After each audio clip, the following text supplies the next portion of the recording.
بتتكلم مصري، اوعى تبعتها له، هو فاتح نت كده كده وجايه له. لما اكون جاي من الشغل ويقول لك نفسي اكل بسبوسه، حاجه كده تدفي في فصل الشتاء وحاجه جميله ومظبوطه بالجرام. خدي بالك، بص البسبوسه عامله ازاي، مرمله وناعمه وطريه وكلها حنيه. اي حد من حبايبكم ما بيعرفش يعمل الحلويات الشرقي او البسبوسه بالتحديد، وادوا له الفيديو دوت وهخليكي تعمليها كمان في فرن البيت، والمكونات كلها عندك فين؟ في درج الثلاجه. اقول لكم على كلمتين ربنا يكفينا ويكفيكم شر العين. يلا بينا. اول حاجه يا جماعه ننزل بكوبايه وربع من السكر زي ما انتم شايفين كده اهو. ادي كوبايه وادي ربع كوبايه، عليهم كوبايه الا ربع من الحليب، نص كوبايه سمنه بلدي، لازم نوع السمنه يكون كويس، معلقه عسل كبيره بديل العسل الجلوكوز، مع كوبايه الا ربع من الحليب الفريش، وكوبايه وربع من السكر، ونص كوبايه من السمنه البلدي. قلبي الكلام ده كله وارفعوه لي على النار يدفى، بس حاجات بسيطه.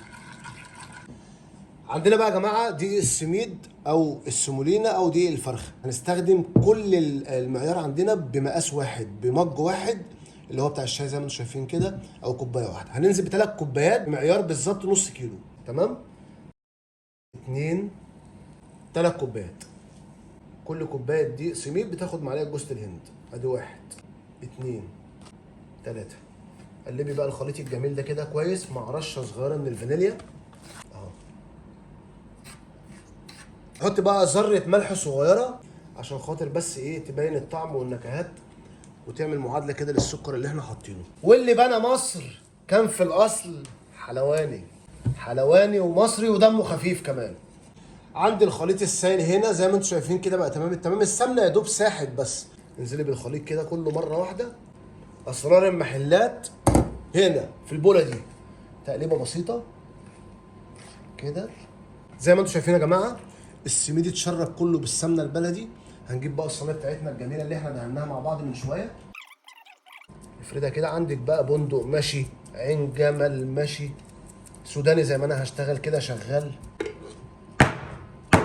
حلو قوي الكلام ده. نحط بقى عندنا شويه سوداني نرصه كده بشكل كويس. عايزاها ساده مفيش مشكله، الاختيار ليكي.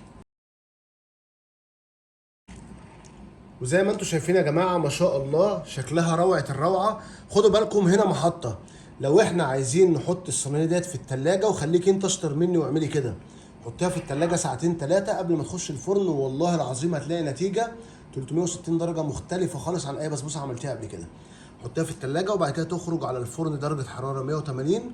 اول ما تبتدي الحروف ديت لونها يغير، تفتحي عليها الشوايه ونسقيها بالقطر الخفيف، وهوريكي دلوقتي بسبوسه فتاكه. لو ما عندكيش وقت بقى وعايزه تشتغلي عليها على طول او تسويها على طول، عندك ضيوف مثلا عايزه تاكلي حاجه حلوه ومش يعني ما عندكيش وقت، حطيها في الفرن على درجه حراره 180 في الرف اللي في النص. هتقعد معاكي من ربع ساعه لتلت ساعه يعني تقريبا. برضو تتابعيها كده لغايه ما الحروف ديت تحمر، وتولعي عليها الشوايه. بعد كده تسيبي بالقطر. لو انت مستعجله عليها، مش مستعجله خليها في الثلاجه ساعتين، النتيجه هتكون احسن. يلا بينا. تعال نشوف بقى مقادير الشربات بتاع البسبوسه، عشان حبايبي كتير قوي بيتلخبطوا فيه او بيحصل لهم مشاكل في الشربات بتاع البسبوسه. حاجه مهمه جدا. هنحط الكسرول بتاعنا كده او اللي انت هتحطيها على النار. هنحط كوبايه ونص من السكر، خدي بالك بقى، وادي نص كوبايه، تمام. عليهم كوبايه ونص من الميه اهو. ادي واحد، وادي نص كوبايه ميه. هننزل كمان بعصره ليمون اهو. ارفعي لي الكلام ده كله على النار من غير تقليب خالص. اول ما يبتدي يغلي معاكي هنقلب يا دوب تقلبتين، ونسيبه يغلي على النار 3 دقايق عشان ما يسكرش منك ويبقى في مشكله في البسبوسه. بعد ما يغلي 3 دقايق تدفع عليه الشربات ده يكون سخن والبسبوسه سخنه. الشربات يستقبلها وهو سخن برده، الاثنين لازم يكونوا بنفس السخونيه، تمام، مش عكس بعض يعني، مش زي الحلويات التانيه. يلا بينا. بصوا يا جماعه زي ما انتم شايفين كده، اول ما الحروف بتاعتنا تبتدي تحمر كده هنولع الشوايه بالظبط اقل من 5 دقايق، وهنسقيها مع بعض دلوقتي. يلا بينا. اوعى يا باشا البسبوسه، بص بعد ما خرجت من الفرن عامله ازاي، ما شاء الله بتتكلم مصري. شوف الجمال اهو. عندي القطر زي ما قلت لكم اللي هو الشربات لازم يكون سخن طبعا. هننزل بيه على دفعتين اهو. بسم الله الرحمن الرحيم. تاني دفعه يا باشا من الشربات. بص كده المنظر، اللهم صل على النبي وعلى جمال النبي. اللي بنى مصر كان في الاصل حلواني. بص بقى، بص السحبه بتاعت الشربات عامله ازاي. اهو ما شاء الله يا جماعه تشرب زي ما انتم شايفين كده. بصوا البسبوسه عامله ازاي، لازم تكون بتبك العسل بتاعها كده. الله، ننزل ببقيه الكميه. مديك انا مقادير مظبوطه بالجرام، خلي بالك اهو. نسيبها تتشرب كده ونسيبها بعد كده تريح حوالي مثلا 10 دقايق ولا حاجه، بس نغطيها بصينيه وبعد كده نوريها لحضراتكم. شوفي لي الجمال والعظمه بتاعت البسبوسه دي اهو. بصي شوفوا التفاصيل يا جماعه.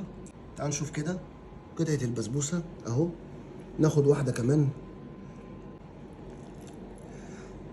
حطي بقى التاتش واللمسه بتاعتك دايما عشان خاطر تتقدم بشكل كويس. حته قشطه بلدي، حته قشطه بلدي زي دي كده. شوفي لي بقى المنظر الخيالي ده كده واحنا بنقطع البسبوسه بتاعتنا الجميله. يلا بينا شوف القطمه بتاعت البسبوسه عامله ازاي. بصي كده المنظر. اللهم صل على حضره سيدنا النبي. شوفي الجمال، شوفي العظمه بالقشطه البلدي. اقول لكم على كلمتين ربنا يكفينا ويكفيكم شر العين. بسم الله. لازم تجربوها. بصوا يا جماعه ما شاء الله، ما شاء الله يا جماعه، ده ظهر البسبوسه بتاعتنا. وبصوا ما شاء الله الوش بتاعها عامل ازاي، مرمله وجميله وروعه الروعه. تعالي كده بص معايا، بص بتقطم ازاي يا جماعه، والله العظيم من ورا الخيال. شرب عسل وجميله وخطيره، يعني مش محتاجه اسنان عشان خاطر تتاكل. حاجه روعه الروعه، مقادير مظبوطه بالملي. لازم تجربوها. سلام.